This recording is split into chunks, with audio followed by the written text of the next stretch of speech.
The following is a local resident producers program. The program content is the sole responsibility of the producer and does not necessarily reflect the views or policies of CATV2, Oshkosh Community Access Television, the City of Oshkosh, the Oshkosh Cable Television Advisory Commission, or Time Warner Cable.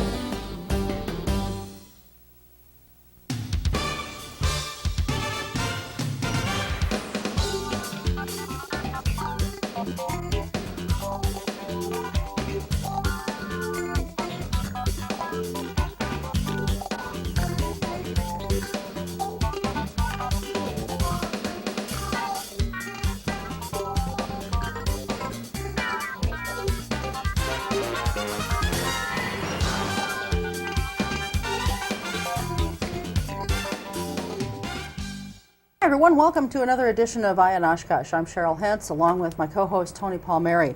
On this edition of Eye on Oshkosh, we're very pleased to be joined by the two winners of the February 15th primary for the Winnebago County Executive race. In this first half, we're pleased to be joined by Jane Vandehei. She's the current county executive seeking a third term.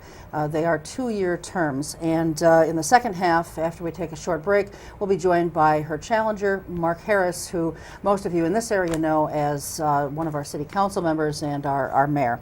So Jane, thank you very much for being here. Well, thank you too. And congratulations on winning Tuesday's Thank you primary. very much. I think most people know who you are and so forth, but why don't you just kind of give us a little overview as to who Jane Vandehei is and why you're seeking a third term. Okay, all right. Interesting. I am a registered nurse, minding my own business as a registered nurse, having a happy little life at Theta Clark and such. And the office of coroner in this county was really struggling. It was not being able to access technology and stuff. And so in 1989, I sought that office, and I did it for about 7 years. And it's really a difficult position. You can do it for a long time. You know, I'm a nice, faithful person, good family, but it takes a toll on you. There was a time when I just felt that I was not able anymore to absorb that pain, that grief. And so I was in the process of my master's studies at the university. Jack Steinhilber was retiring, and I thought, administration at Theta Clark, I will seek this position because of that background. There isn't a learning curve. It's really sweet. When Jack left, he walked out the door and he said, "Fix the airport and never take tax money, give it back. Don't take it back." And so it's a learning curve, and it's a difficult job. I think the reason that I'm anxious to continue in public service in this area is it's a huge job. I don't think people generally understand the scope of it. We have 1,400 employees. We have 7 represented groups. It is a wide berth of administrative activities, from highway to public health. It's a lot. And so if frequently when I run into situations in terms of labor laws and things, I hearken back to the administrative days. I think that's important. The other big reason, and it's passionate with me, and I know Tony will kind of, in this valley, in this Fox River Valley, in the last 2 years, we've lost 10,000 jobs. Mm-hmm. And I've got it on my website, I've got it everywhere, and I don't hear anyone screaming about it. I think it came home. We have been. Oh, good, oh, good, oh, good. For what it's been worth. Well, but and it's real personal. A couple of years ago, and I was real proud of you, you did this. I got a call from Al Sawitsky from Rockwell, Meritor Axle Tech, at my house on New Year's Day. He said, we have a situation where we have to present ourselves to the company, accept some concessions or not. And he said, if not, will we in fact lose our dislocated worker money and our workers' comp if we walk away? And that is true, he would, but it looked to me as if he was presented with one of those difficult decisions on a holiday weekend when his attorneys weren't accessible. Right.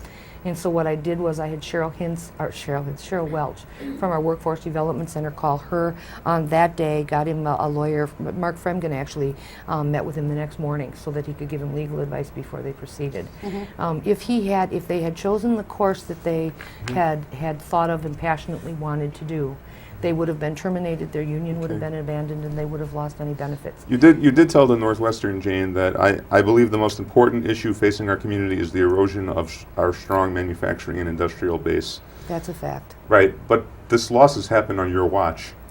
Yes, they have. Yes, they have. So why shouldn't you be held accountable for it? I suggest to you that the losses, in many cases, are not my ability to fix, although there have been significant remediation as the result of me. For example, our Shamco board, well, first harken back to Al. They took our advice, they went in, they maintained their position. When Leach was having trouble, the first thing we did was send in our staff to locate and re-educate them. We've got some companies with Shamco that we're restructuring that. I won't give you their names because we shouldn't banty that around, but the fact is that we're helping them restructure so that they don't fold. In addition, our Industrial Development Board has put a lot of money, City of Menasha, and you don't see it touted in the paper very much, City of Menasha, City of Omro, City of Winnebago, Village of Winnebago, actually giving half-prime loans to keep those jobs and get new jobs. So Does the county have any job creation strategy? Because I'm sure the average person, yes, we do. the And average person would not be able Right. to mention Right. what a Winnebago County job creation Right. strategy is. So what is it? Our strategy is, first of all, we are big supporters of the workforce development. I'm on that board. We've just finished a study called NetStar, and it evaluated this whole community, gave us a profile of where, in fact, our assets are. As a matter of fact, I was kind of pleased when they came to us. I don't know, they were evaluating because they knew we were in trouble. We hired them to look at what our assets were, who we could lure here. And we got the Chambers of Commerce involved. I was pleased. First time I ever saw all three Chambers of Commerce together. Yay. Yay for the home team. And what they identified were assets, and one of the big assets that they defined for us was aviation. I brought two really large aviation companies here. And when they toured us, they said they're familiar mainly, you've heard the term branding. Wisconsin's been branded as a place that has cheese and milk and cheeseheads and the Packers. And when we showed them the plethora of, and Outagamie, our partner, we showed them then Gulfstream, Air Wisp, brought them down here, showed them the Spanbauer Center. I think that aviation will be one of the salvations that we are able to use. It's very, very positive that we But will you don't draw see that in. do you see a scenario, Jane, where we're going to be able to create jobs that meet the wage and benefit level that we've been accustomed to? That's not going to happen, right? We're going from $20 an hour jobs to $9 an hour jobs, right? That isn't acceptable to me. I reject that hypothesis. I believe that the future can only be bleak if you let it. I would do everything I could do to prevent that, because we will become a bedroom community. The other thing, I did a group a few weeks ago. It was a focus group for one of the newspapers, B2B. And it was a lot of Oshkosh people, and they wanted to get a feel for how the newspaper was doing. And I sat back and I was kind of, I listened truly to people. And the group of them said, we're always treated so badly. People look down on us. Appleton looks down on us, and the other places look down on us. And why can't we emerge as more? Right. And I guess they were so sincere. I made the point, back to Eleanor Roosevelt, no one can make you feel inferior without your consent.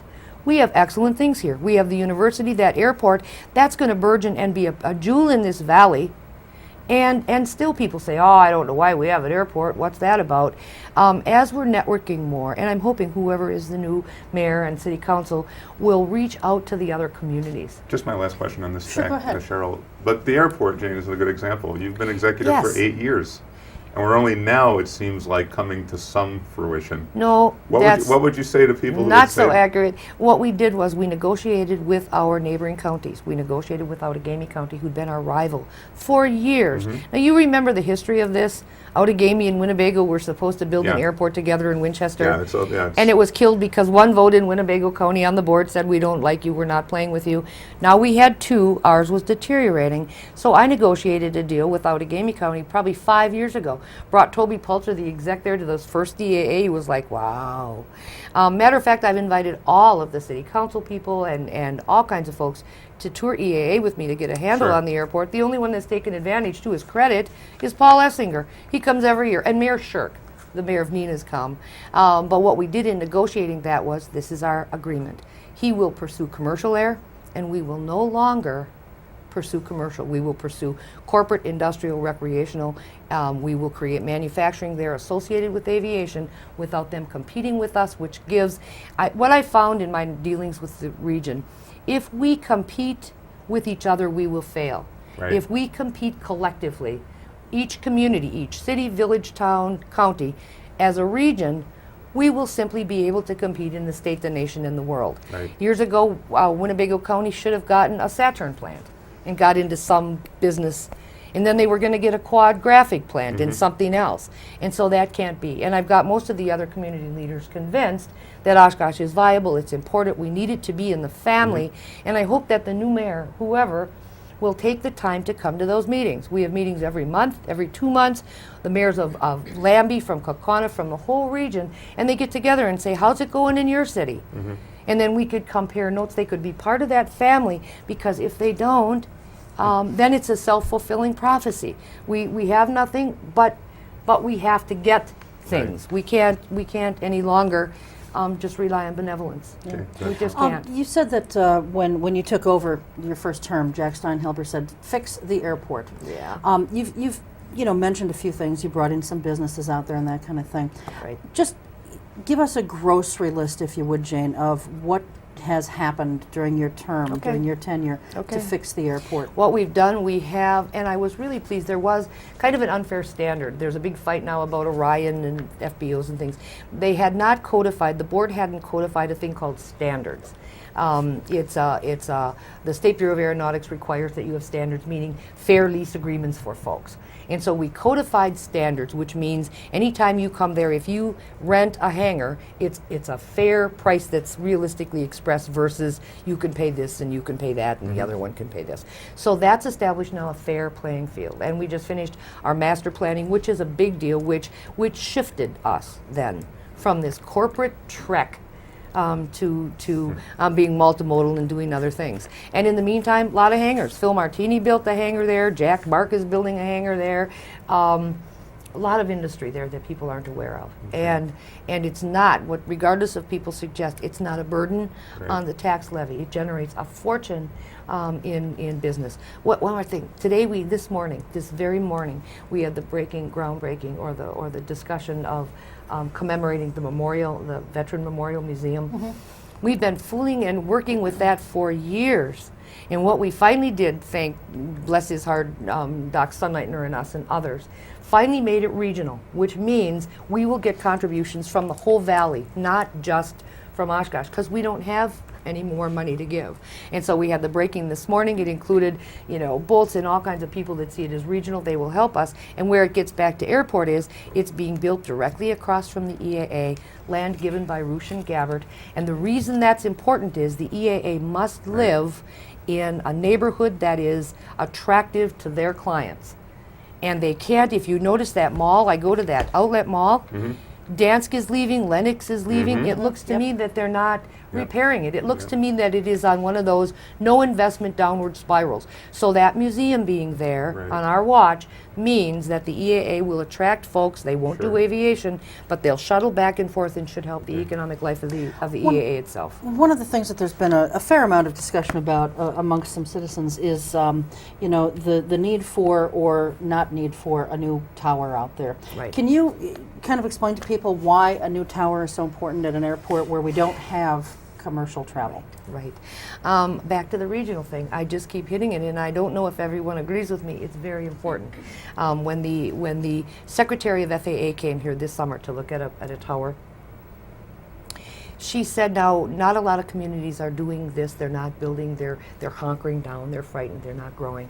She said the communities that are investing and aren't afraid are the ones that will survive in the future. This tower, then, is for the future of our airport in our linkage with Outagamie County as we become a partner with them in shuttling. Also, Fond du Lac has an airport that takes care of Gidding and Lewis. They're in our dialogues with us. Also, nobody knows, New Holstein has an airport. It only does Tecumseh corporate air, but that's part of our dialogue, Fond du Lac in our counties, all of our airports together, and Calumet, looking at regional air, and we could be, in terms of the tower, we could be a real integral player in that. And that was the reason that the FAA agreed to do it, and they were kind of proud of us. What we could have done is said, gee, we're so frightened the airport will never be anything, and just, but that's a practice they've done in the past. If you go to the airport now, there's grass in the parking lot. So I know that doing nothing won't work. I've seen that doing nothing won't work. What would happen if we did not get a new tower?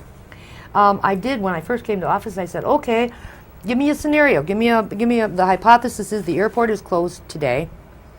and it is shut down, and it no longer has county tax subsidy, and it's finished, and we're out, because a lot of people said, get us out of there.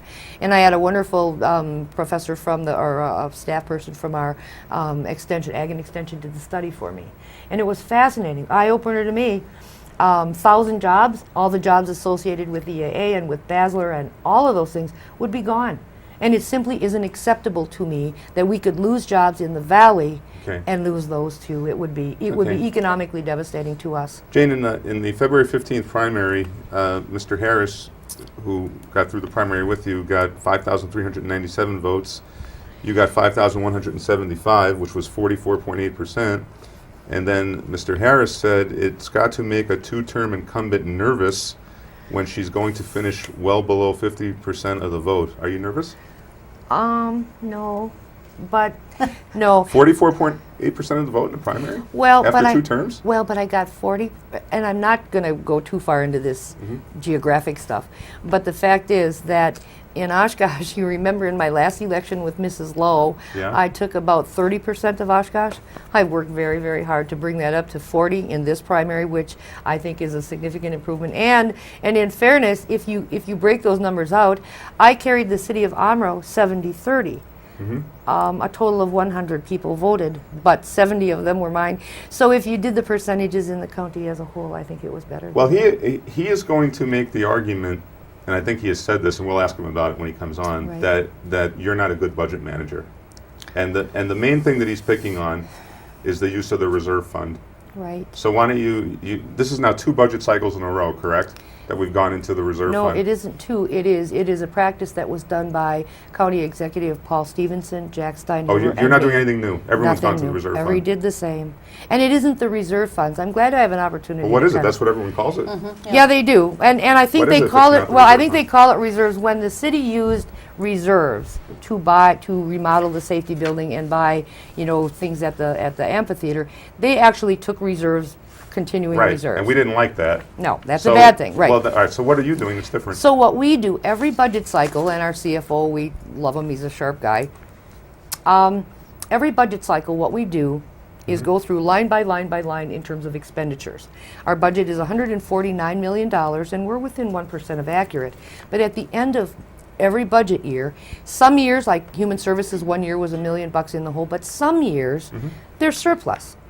There's grants that we've accumulated and things that we've accumulated that we didn't anticipate. Revenue sharing doesn't come out until November. So we're really close on our projections, but most years there's a surplus. So we put that surplus into our reserve fund.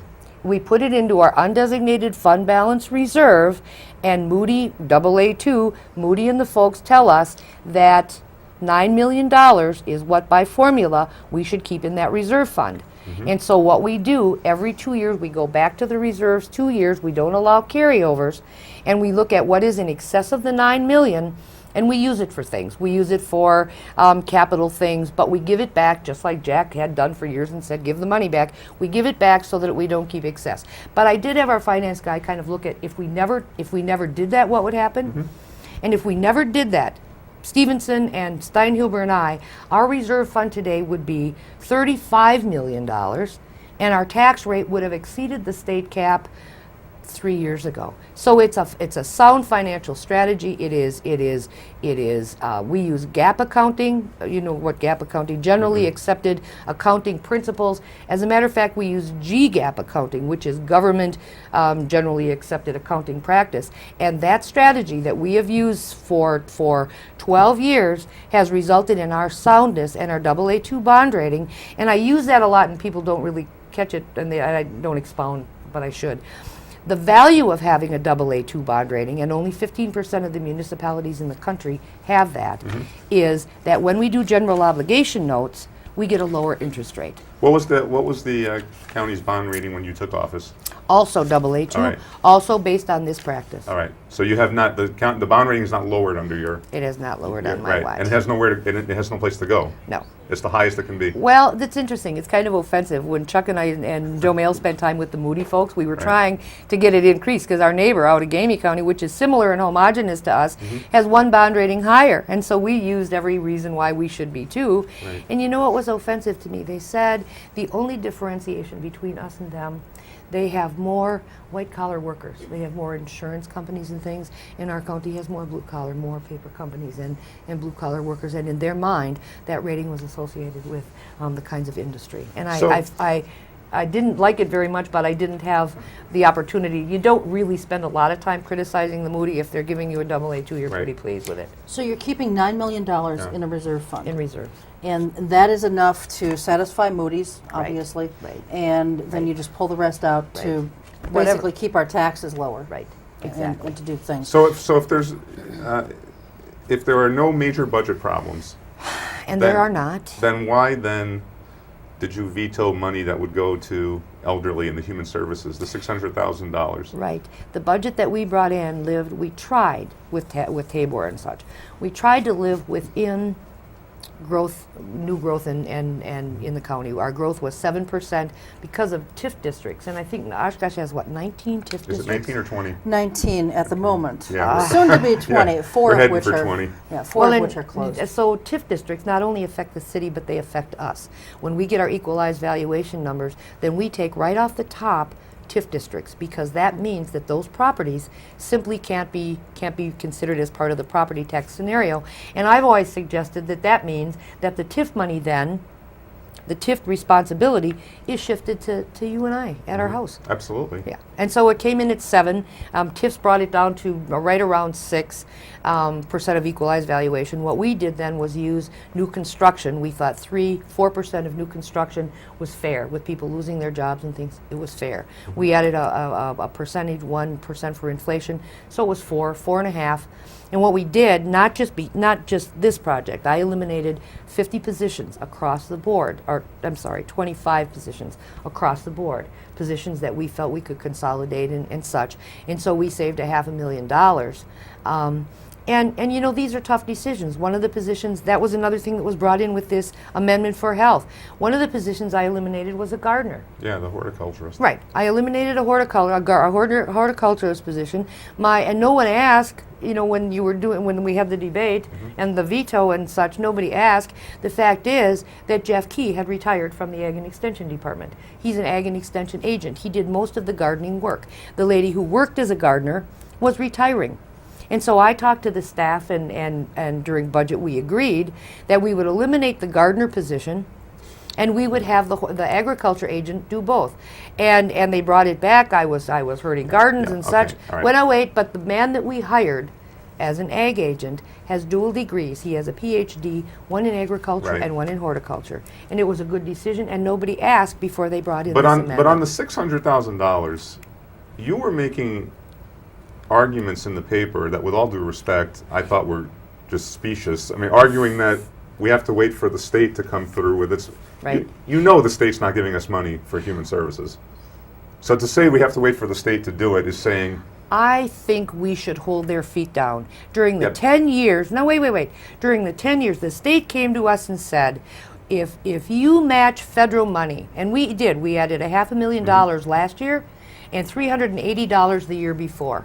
And we said, all right, we will care for these seniors, and this was all to do with the senior waiting list. We said, we will care for these seniors.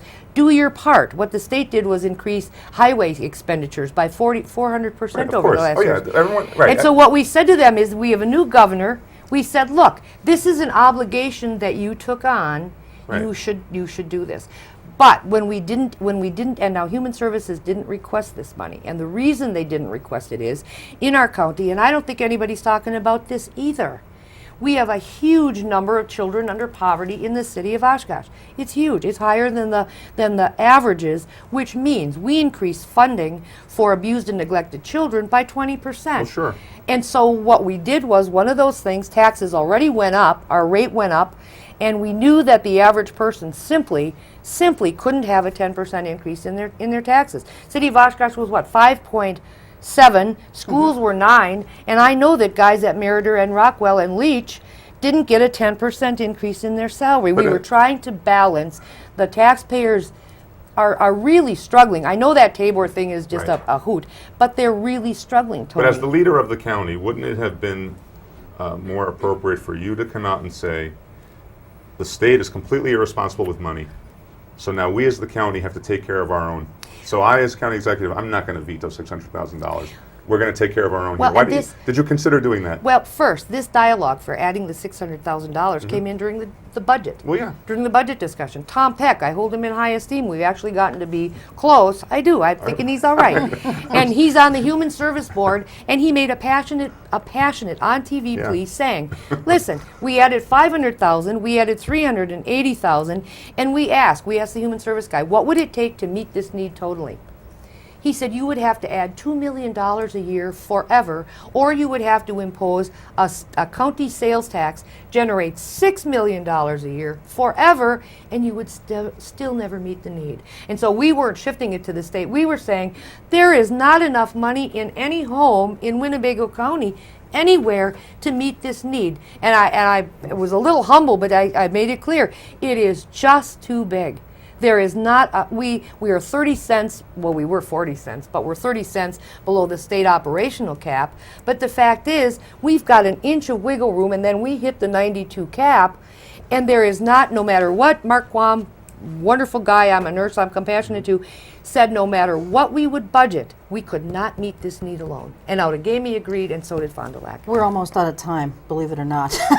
So let's try and do a couple of real quick things here. Okay. It looks like we're moving toward building a new Parkview. Right. Explain very quickly why we need a new Parkview. Parkview is under the same kinds of things that other nursing homes are. The state is trying to force people to be in their least restrictive environment, those COP and KIP dollars. They want seniors in a least restrictive environment. That's a good thing, good for them. The problem is Parkview as a facility is called the last resort. It's a place where people who have nothing go. Every given day we have between 119 and 125 court-ordered placements there. People that simply have nowhere to go, and they are our responsibility as a county. So we can either provide care for them, or we can search around for some other county that's doing it and maybe rent beds for them if we can find them outside the region. They're away now from their family and all kinds of stuff. That isn't acceptable. But Parkview, to their Jimmy Coughlin was the executive before me, and I like him a lot, but I tease him. I think he had some ferret blood. What he did was he built two buildings, Pleasant Acres and the Pavilion, and he put tunnels everywhere. There's tunnels between those buildings. There's tunnels from the courthouse to the safety building, tunnels everywhere. Now, they might have been popular. Tunnels might have been very popular because they're kind of fun. They don't hold up very well architecturally and engineering-wise. And so the parking lot at Parkview, because they didn't do preventative maintenance before I came here, had never been really resurfaced very much. The parking lot is the top of the tunnel.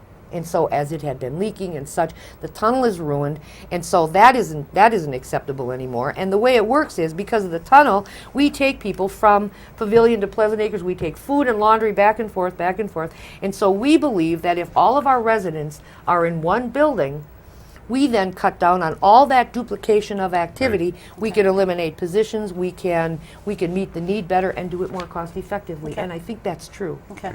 We've got 30 seconds. Why don't you real quickly tell folks why they should vote for you on Tuesday, April 5th? Okay. Okay. Yeah.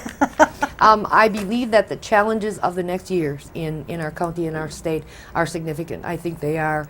I think people should be very concerned, and I think that it is imperative that we have someone who is in charge of this 1,400 employees and $149 million budget, who has experience with it, who's done it well, who's maintained our bond rating and kept things safe for us.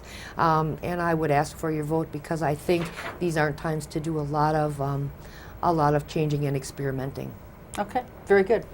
Jane Vandehei has been our guest. We're going to take a real short break here, and when we come back, we'll be joined by Mark Harris. We'll be right back. We just escaped. I escaped. By foot. And ran across a border. I couldn't practice my religion. I was put to work in forced labor camps. If I stay in California, I would have been dead by now.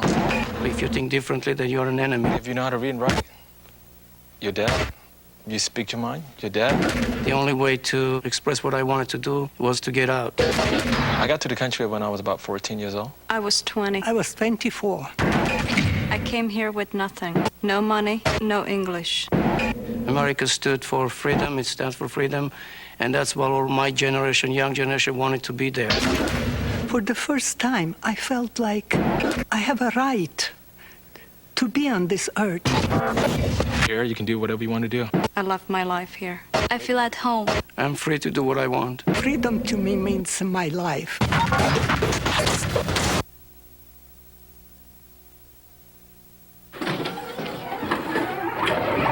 How you doing? Hi. Hi.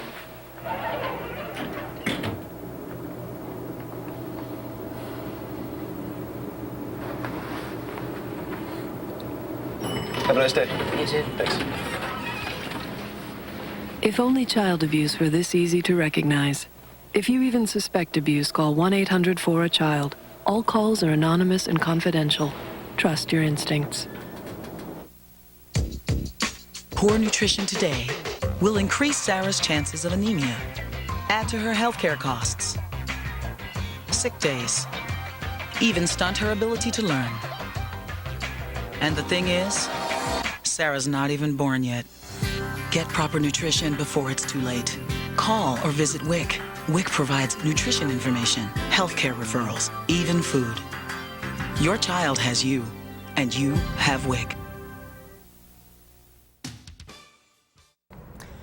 Hi everyone, welcome back to the second half of Eye on Oshkosh. I'm Cheryl Hentz along with my co-host Tony Palmeri, and we just finished having about a 30-minute conversation with current County Executive Jane Vandehei. We're very pleased to be joined now by her challenger for County Executive, Mr. Mark L. Harris. Thanks for being here. Thank you for Appreciate having it me. very much.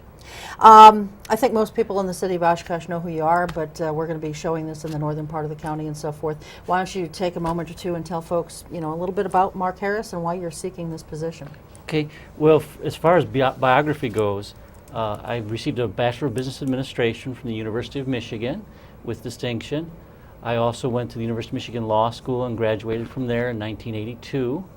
I worked for what was then called Haskins & Sells, it's now Deloitte & Touche, a public accounting firm, and obtained my CPA certificate in Michigan and later obtained one in Indiana. And I'm a licensed attorney in Indiana, but I've worked the last 10 years for Associated Trust Company here in Oshkosh, where I've started a small trust department for them, kind of a satellite of the NENA office. I've also had 6 years on the Oshkosh City Council, and that 6th year serving as mayor, which is really council chairman.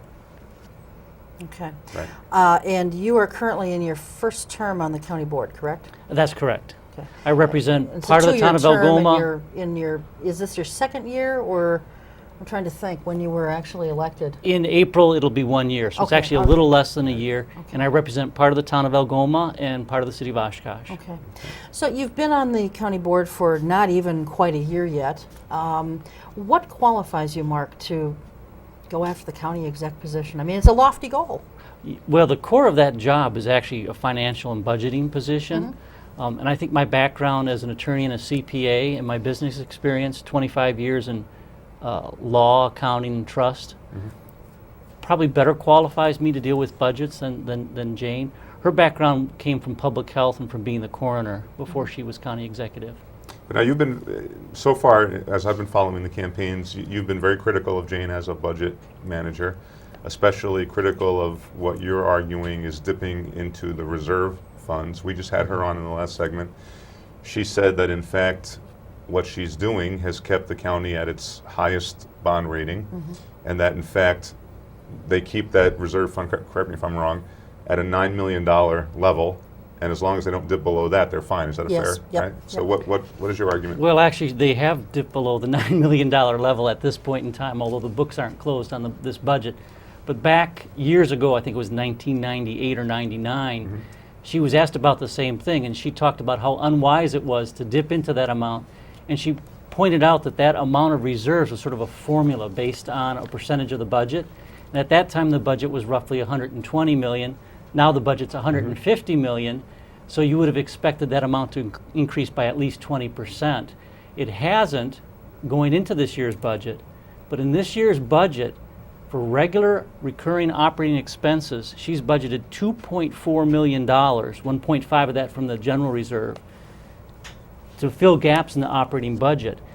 And that's at a time when her department heads are privately saying that she's overestimated income in nearly every department. We're overestimating revenue from prisoners in the jails budget. We saw that this year when we fell short about $900,000 even after mid-year transfers. In the Register of Deeds, she's budgeting the mortgage refinances at the same level they were in 2003, which was an all-time peak. I think this 2005 budget, when it's all over, is going to draw those reserves down by more than $2 million. It seems to me the only alternative, well, there's two alternatives. You don't want to give it to the fund. You can raise taxes, or you can make steeper cuts. Well, so what would you do? And that's, I think you have to look for more efficient ways to operate. So you're talking about cuts? And that, in effect, you've got to be able to do the same or greater job with the same number of people. So over time, you have to not replace everybody that leaves. You have to use some attrition to get the size down, or you have to have sufficient growth in the county that with the same number of people, you're doing a greater job. So we've got to do things different. We have to do them smarter. I think the key to that may be looking for ways to consolidate services, not between counties, but between the county and the political entities that comprise it. What would be an example of that? I think the single biggest one, that it's going to be a tough one, but I think we should look at community-wide policing. Do we really need to have separate policing in all the little communities that comprise the county, or is there a way that working together we can reach an agreement that benefits everybody, relying on the county sheriff's department with some of these police departments kind of rolled in? I think there's a possibility for the type of efficiencies that give you the real savings that you need. But my main point with Jane is that she's not willing to stand up and say, we need the money from a tax increase. These are the programs that we have to have it for. Nor is she willing to make significant cuts. Instead, she's kind of using a budget fiat, pulling all these monies out of reserves to fill a hole. And think what's happening right now. The legislature's talking about a tax freeze. The governor's talking about a tax freeze. And we're going into that year with a budget that pulls 2.4 out of that $9 million out of reserves and spends it for everyday operations. What happens a year from now or 2 years from now if we continue that type of business? Well, I guess, you know, I understand what you're saying, Mark, but, you know, you on the city council have advocated and voted in favor of spending money and pulling it from our general reserve fund. How do you justify what you've done at a city level and then bastardize her for doing it at a county level? Well, there's some differences that are significant there. For one, the city reserves have gone from $4.3 million when I came in, up even after withdrawing those funds for the public safety building, to about 7.2, 7.3. Okay, so the reserves are actually being allowed to increase at a significant rate. And in fact, since I've been on the council, our bond rating's been increased twice. And that's a major thing, to have your bond rating increased. I mean, you really have to demonstrate to them that you're in a stronger fiscal position than you were in the past. But in addition to that, if you think back to the council I first came on to with Matt O'Malley and Kevin McGee and Steve Hentz, at that time, the council was divided, but divided where part of the council wanted to buy the first National Bank building, and part of the council wanted to build a new City Hall police complex for $26 million. What I've ended up doing is I've pulled out reserves to buy the public safety building and to remodel it. So we're meeting the space needs that $26 million City Hall police complex would have met for about $3 million, $1 million to purchase the building, $1 million to refurbish it so far, and probably another $1 million before we're utilizing all the space. So it saved $23 million by doing that. Although our general reserve fund has always been considered for emergencies, catastrophic type things, you know, a rainy day fund, if you will, whereas what we've heard from Jane is that that's not really what, in fact, she even took issue with the terminology reserve fund. So I guess, you know, there's the issue of what has been catastrophic in the city, but you're running for county exec, and so I don't want to get too bogged down with that. One of your other things was you want to address the size of the county board. You'd like to see it lower. Now that actually has to come from the board itself, and what happens is the size of each district is determined after the census, and what they're basically doing is they're saying you've got 38 members, here's what the census come out to, you divide it by 38, and that's how many people are in each district. Right now it's about 4,300. What I'm saying is it's really hard to wait for that census and then have the people that hold those offices say, okay, we have to have less seats, which means that they end up running against each other, they end up losing their seats. I think the county board now should lay out a size they anticipate each district should be after the next census. And they could, for instance, say 4,800 or 5,000. and then let that census, and we already have projections on it, but let that census then determine how many districts that winds up. And obviously you have to change that number to come out to an even amount. But you could do it so that if we come out where the projections show that we'd be cutting the board down to, let's say, 35 or 33 seats, I think that would be good for the county board in the long run. Now, that can't be done by the executive. That has to be done by the county board. But I do think it would be a good thing. I think when the board is as large as it is, you end up being on all these committees. And you don't feel personally responsible for the picture as a whole. You feel very much responsible for what you deal with in your committee. But in other areas, you end up voting on things where you really don't have a lot of detailed information. And it's just not readily available to people that are outside those committees. What, you know, in my professional life, I deal with people from other townships and communities, and one of the things that I have heard is that they don't feel, some of these folks from smaller towns, that you understand government in the townships, that you don't understand their dilemmas and so forth. How would you, I mean, first of all, do you think that that's a fair assessment? And secondly, how would you, if you were elected county executive, how would you foster a type of relationship where you're working together with these folks? Well, if you remember, there used to be kind of a hostile relationship between Oshkosh and the neighboring townships. That's improved a great deal since I've been here. And I think where that started was that I talked to them about water. And my notion was that we should at least explore whether sharing water made sense, because we have this huge water treatment plant with huge fixed costs. If we could spread those costs over a bigger base, it might benefit us. The downside of that is that it's water and sewer that created annexation. Well, a water deal didn't result, but what did flow from that was a boundary agreement with the town of Algoma that gives Oshkosh the room it needs to expand over the very long term, but also gave the town of Algoma an area where they could ensure that it wouldn't be broken apart. So it's worked out to both communities' advantage. So actually the relationship's pretty good, and I actually attended the Algoma Town Board meeting last night. Their problems are similar to ours. That meeting focused largely on, you know, the problems of development. I have a confession to make. I voted for John Daggett in the primary. And it was now 982 to explain. And it wasn't because I want to soar with the Eagles, as I think was his campaign phrase. It was a protest vote. Because with Mrs. Van de Heye, if I'm going to vote for her, I need to be able to trust that she's not going to balance the budget on the backs of the least able. My concern with you, Mr. Harris, I think you're very well qualified to be county executive, but my concern is that you've never met a big developer that you don't like. I mean, we're seeing this in the city of Oshkosh. A proposal comes in for a condo proposal on the Fox River. You've been the biggest cheerleader for it before we even know what they want, before we know what's going to be expected from taxpayers. So just speaking for me as a voter, I need to know if some big developer wants something for the county, is Mark Harris going to ask critical questions? Well, I can comment on that in some ways. One, if you're going to have development, you're going to have to work with developers by definition. Well, sure, of course. So you can't say that you're not going to work with developers. And that's not what I'm advocating, but go ahead. But in addition to that, you know, not all the developers are supporting me. Ben Ganther's building has a big Jane Van de Heye sign in front of it. So it's not like I'm viewed by them as being, you know, somehow always on their side. I'm not. But in addition to that, part of the job of being mayor is to try and bring in as many opportunities as possible. And Five Rivers is a perfect example. I could kill that deal just by being negative up front. I've seen that before. I saw a deal on the 100 block actually get killed the first night.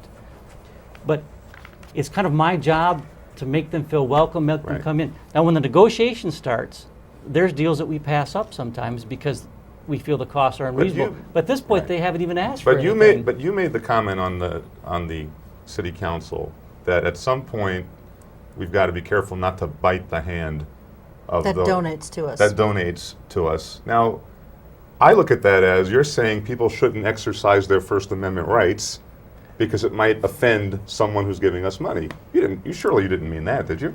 I'm not saying that people can't talk, but there was a point where people were being extremely critical of the donors of the money for the amphitheater. There was a point that it was being extremely critical. And there was a lot of misrepresentation there. First of all, we knew about that donation before we bought the public service land. Okay. The plan for that was in the LDR plan. In fact, I can give you each a pamphlet and leave with you. We're back in 2001. They talked about that, and these went out with every copy of the Northwestern. And let me actually read you what it talked about. And they actually, in the 3 town hall meetings on the LDR plan, they actually talked about the amphitheater in great detail on those, and it's on film. But one of the keys to growth in Oshkosh's downtown will be the making downtown a destination to generate increased visitor traffic while encouraging enhanced convention and trade show business.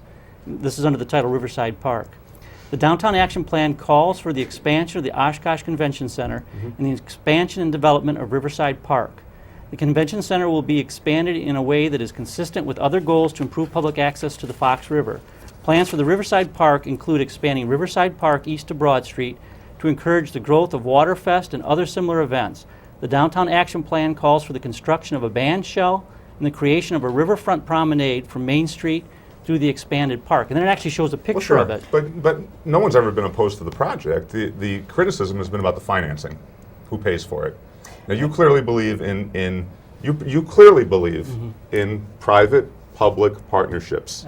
Well, absolutely, All right, because now it wouldn't occur without them. Well, that's debatable. But how would that now apply to the county? If you're county executive, what is your vision of public-private relationships at the county level? If we can build a tax base so that there's a reasonable payoff to the county, it makes sense to enter into those projects. And so often people say, why can't Oshkosh be more like Appleton? Well, there was a time when we were much bigger and more prosperous than Appleton, but Appleton has consistently been more aggressive at investing in itself and making these public and private partnerships, and so that's definitely benefited the community. Now, in the county level, it's a little bit different. Sure. But the county does have to sign off on all these TIF arrangements. But you're not suggesting, Mark, are you, that in Oshkosh and Winnebago County generally, taxpayers have not contributed enough to development? Like, you're not saying Appleton taxpayers have contributed more and that Oshkosh taxpayers should contribute more. Is that what you're saying? Well, I think what I'm saying is similar. I'm saying that that Appleton has invested more in this type of development, and it's benefited them over the long term, because the benefit is long term. Right. Right. Okay. And what I'm suggesting is that we could harm ourselves by doing too little of this. But when the whole LDR plan was laid out, I think part of the benefit we're getting now is giving some sense to the public that we're going to carry through with this plan. And I think reasonable people always would have expected the city to participate in the development of the public spaces and the private sector to be primarily in the private spaces. Correct. Now, we've successfully managed to bring in private donors to fund half of what we've done so far. And I think that's a good thing. And, you know, that's another thing with spending at City Hall. There is different views on this, and legitimately people can have different views. But largely they've broken down into two camps. One that would have spent more on public buildings, public space, and one that was spending more on the downtown redevelopment. And it may even be a matter of order, because I think at some point in time a public works garage has to be done. But if we'd spent $6 million on the public works garage instead of $6 million downtown, the taxpayers wouldn't be any better off. In fact, I would argue they'd be less well off, because we wouldn't have grown the tax base downtown. If we'd spent $26 million on a city hall complex, which, by the way, was going to occupy the space where the Five Rivers development may or may not occur, I think we would have been much worse off than buying the public safety building and renovating that. Right, sure. Well, I just want to kind of stay on this this LDR thing for just a moment. I realize that it is a city thing, but Yes. you know, it can, I guess, be indicative of how you would approach things at a county level. You know, it's great that this was all laid out, but what LDR was also very clear about in their meetings a number of years ago was that fundraising needed to start before the project started. And they suggested very strongly that fundraising be started. And everybody was cheerleading for that. That never happened.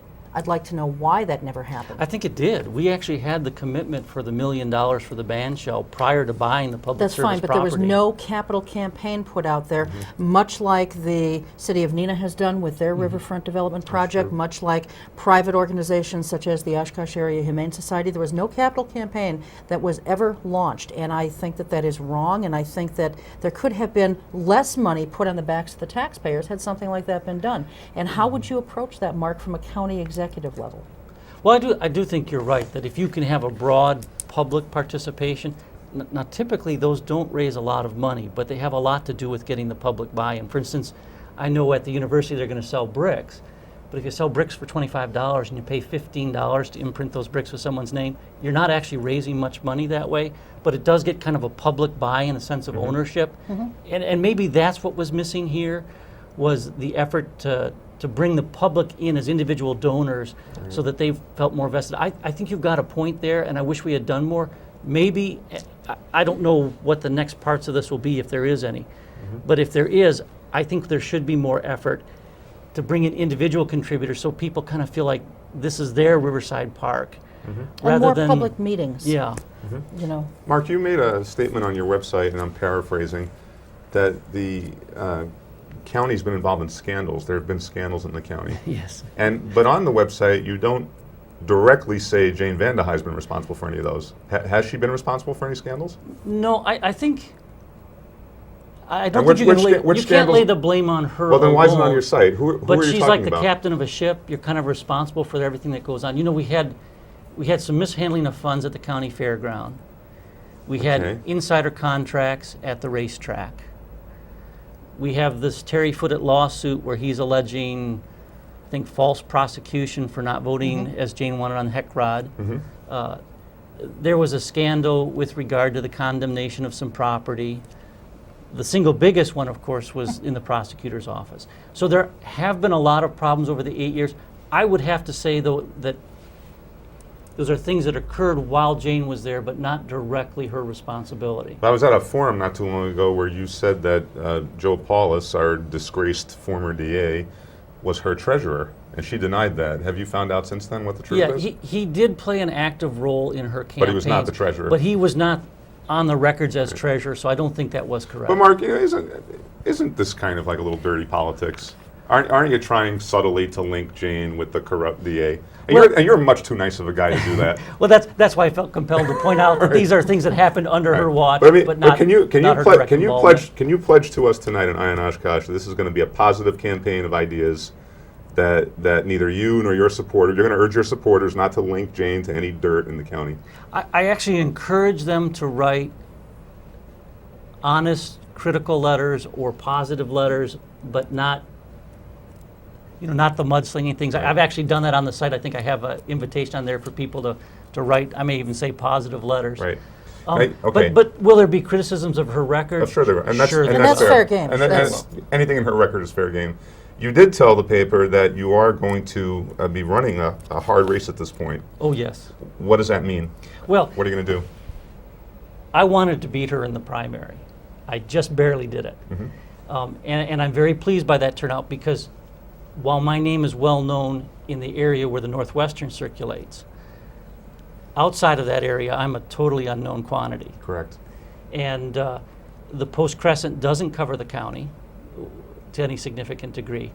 They consider themselves an out-of-gamey paper, Right. and this is kind of the hinterlands, So I needed to do well enough in those areas where I was known to carry the primary. I did that, and now that gives me some legitimacy and gives me the ability to kind of move my campaign up north. And I think I really have to do that to win, because a subtle change in the percentage of turnout between the two areas could shift that race the other direction. So I need to have a larger share of the votes up north. And I'm sure Jane probably feels she needs to get a larger share of the votes down at the south end as well. Okay. Well, how much money do you anticipate spending in this campaign?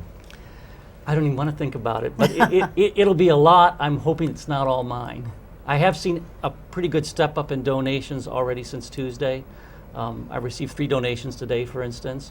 And to be honest, money other than my own was pretty hard to come by when I first announced that I was going to run. So is it fair to say that you'll spend what it takes to win? 50,000, 60,000? Oh, I don't anticipate that it would go up into the 50,000 range. Okay. I would not be surprised to see it go over $10,000. All right. Okay. We're almost out of time, unbelievably, but one of the things that you have, come out against is user fees for the soccer, the youth soccer Yes. league out at the county park. Why are you opposed to that? Because you've supported user fees in the city. Well, but generally there's been I've not actually been an enthusiast of user fees, and with the parks boards I often said, how much is it going to cost us to collect these fees? But where the people using the services come from outside the taxable area, like people launching boats from outside of Oshkosh, we thought when we put in those fees, and it may still be true, but we thought a significant portion of those were from outside of Oshkosh. So to ask Oshkosh taxpayers that don't own a boat to upgrade the launches or to maintain them, when the use was so heavily from outside the community, that's a user fee seemed appropriate there. Isn't that the same with the soccer fields? Well, the difference is that the people using the soccer fields are all coming from within the county, and they're coming from a very broad, they're not just coming from Oshkosh, they're coming from Winnebago County, from Omro, from all the townships around Oshkosh and those communities. And in addition to that, they've already put $100,000 of their own money into the park. They're the ones that stripe the fields, not the county. And they let anybody else use them. They're the ones that built all the goals. They're the ones that built the restroom refreshment stand there. And they give the county $2,000 every year for trees. The only reason they would be considered for those fees is because they're an easy, organized target. So they'll say, look, you've put more into this park than anybody else. You're the one that's basically maintained these fields to a large extent. But we're going to charge you because you're organized, and we can hit you with the fees. Anyone else can use what you've created for free. That's just not right. But what if I have a family reunion and I want to use a soccer field on a day when they're there? I'm a county taxpayer. Should I be able to be bounced off that field just because they're coming there? You can use the soccer field anytime it's not reserved, and the only time all the fields are reserved is on Soccer Saturday. See, and that's the thing. They're reserving the fields. But you can have a field available to you virtually any time outside of Soccer Saturday. And it's only there because of that. We'll talk more. We're just about out of time, Mark. I can't believe this has gone by so fast. Why don't you look into camera 3 and tell folks why they should vote for you on Tuesday, April 5th. Well, I'm going to remind you that my name is Mark Harris. I think I've got a combination of financial skills and political experience that will serve the county well. I want to serve all of the county honestly, and I think I can do a good job for all of you, and I hope you'll vote for me on April 5th. Thank you. All right. Thank you for being Thank here. And that will do it for this edition of Eye on Oshkosh. I want to thank Jane Vandehei for joining us in the first half, Mark Harris for joining us in the second half. Thanks to Tony. Thanks to you, as always, for joining us and letting us come into your homes with the issues that we bring to you. We'll see you next time, and until then, keep your eye on us. We've got our eye on Oshkosh. Take care.